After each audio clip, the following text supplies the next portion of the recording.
પોરબંદર વિશ્વ હિન્દુ પરિષદ અને બજરંગ દળ દ્વારા પશ્ચિમ બંગાળમાં હિન્દુ ધર્મના લોકોને સંસદમાં પસાર થયેલ વકફ બોર્ડ બિલના વિરોધમાં હિન્દુ ધર્મના મંદિરો, હિન્દુ ધર્મના લોકોને ટાર્ગેટ કરી અત્યાચારો થઈ રહ્યા છે. ત્યાંની મમતા બેનર્જીની સરકાર આવા બનાવો રોકવામાં નિષ્ફળ રહી છે. ત્યારે આખા ભારતભરમાં વિશ્વ હિન્દુ પરિષદ અને બજરંગ દળ દ્વારા વિરોધ પ્રદર્શન અને ધરણાનો કાર્યક્રમ કલેક્ટરના માધ્યમથી રાષ્ટ્રપતિને આવેદન આપવાનો કાર્યક્રમ કરવામાં આવેલો છે.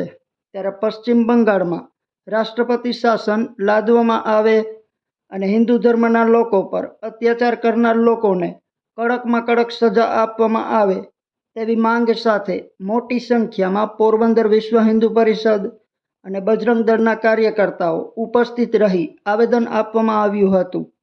જય શ્રી રામ.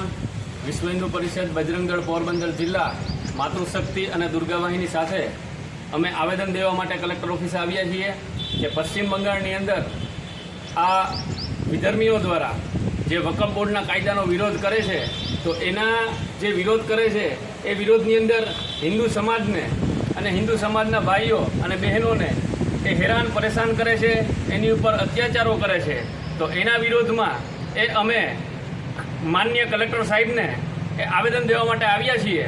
તો ખાસ કલેક્ટર સાહેબને અમે વિનંતી કરી છે કે માનનીય મહામુહિમ શ્રી રાષ્ટ્રપતિ એ બંગાળની અંદર રાષ્ટ્રપતિ શાસન લાગુ કરે, જેના કારણે હિન્દુઓ એ પોતાને અસુરક્ષિત ન મહેસૂસ કરે.